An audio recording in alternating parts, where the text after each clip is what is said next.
Bueno, vamos a seguir aquí viendo lo que son los gases ideales y vamos a ver las 4 leyes principales que terminan formando la ley general de los gases ideales que seguiremos viendo inmediatamente. Entonces, las leyes de los gases ideales fueron estudiadas primero por Boyle.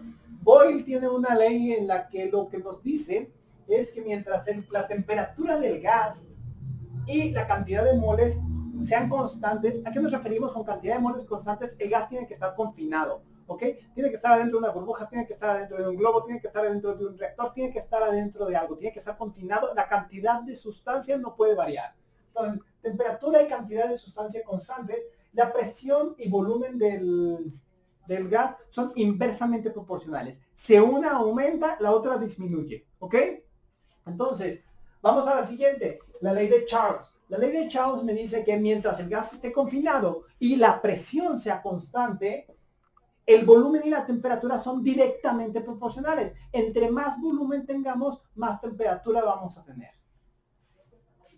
Gay-Lussac. Ok, Gay-Lussac estudió los gases manteniendo un volumen y la cantidad de sustancia constante. Entonces, mientras el volumen y la cantidad de sustancia sea constante, la presión y la temperatura son directamente proporcionales. Si la temperatura aumenta, la presión aumenta.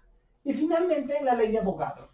Avogadro era un estudioso de los gases, es conocido por su número de Avogadro que nos ayuda a calcular la cantidad de moléculas que hay en un mol. Sin embargo, también estudió los gases y nos dio esta ley, que mientras la temperatura y la presión sean constantes, el volumen y la cantidad de moléculas o la cantidad de átomos presentes van a ser constantes. ¿A qué nos referimos con esto?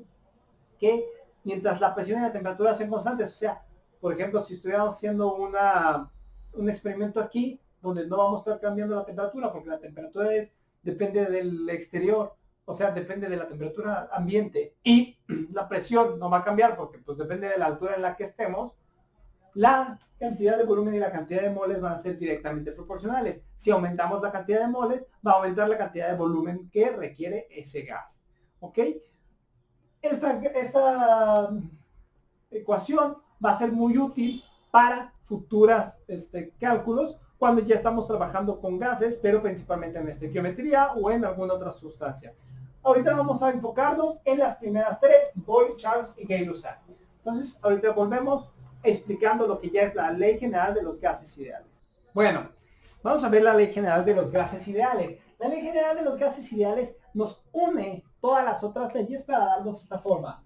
Presión por volumen es igual a R. ¿R qué es? Es la constante de los gases ideales. La constante de los ideales tiene este valor 0.082057 y sus unidades son litro atmósfera sobre mol Kelvin. Si se fijan, lo único que hace es anular por completo las unidades de la ecuación, pero también darnos las unidades en las que tenemos que tener cada una de las sustancias. Entonces, ¿qué significa? Que nuestro volumen tiene que estar en litros, nuestra presión tiene que estar forzosamente en atmósferas, los moles en moles obviamente, y la temperatura tiene que estar en Kelvin.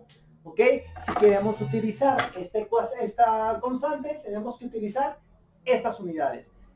¿Existe esta constante en diferentes unidades? Claro, y nosotros podríamos hacer las mismas conversiones. Entonces ya nosotros podemos escoger si utilizar la constante en diferentes unidades o convertir las unidades en estas, convertir los valores de temperatura, presión y volumen en estas unidades. Entonces, ¿qué nos dice la ley general de los gases ideales? Que mientras nosotros tengamos la mayoría de estas variables, podemos calcular la otra. Pero también podemos hacer esto.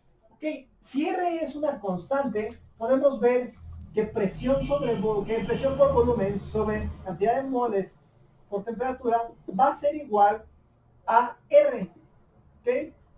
Y que si modificamos alguno de estos valores, R va a seguir siendo una constante. Entonces, si nosotros decimos que presión, volumen y temperatura en el momento 1 es igual a R, y presión, volumen, moles y temperatura en el momento 2 tiene que ser forzosamente igual a R, podemos ver que al quitar esta igualdad tenemos que la presión, el volumen, la temperatura y los moles se ponen de esta manera, o sea, se igualan de esta manera. Si nosotros lo que tenemos son al gas confinado, vamos a tener que la presión por volumen sobre temperatura va a ser igual siempre. Entonces va a ser igual a una constante presión volumen sobre temperatura. De esta manera, conociendo los datos de presión volumen o de presión temperatura o de volumen temperatura en una segunda etapa, o si conocíamos los datos iniciales,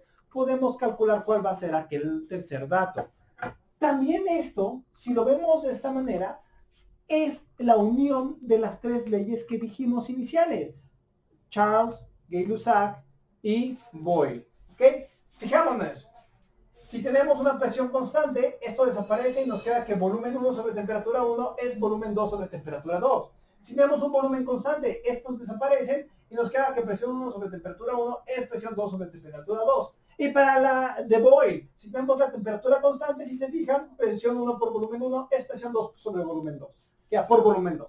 Si se fijan, es exactamente, son las tres leyes hechas en una sola. ¿Ok? Entonces, si no nos queremos aprender las tres leyes, nos podemos aprender a usarla correctamente y no vamos a tener ningún problema. También aquí vamos a dejar este video, sin embargo, vamos a continuar con videos de ejercicios para gases ideales.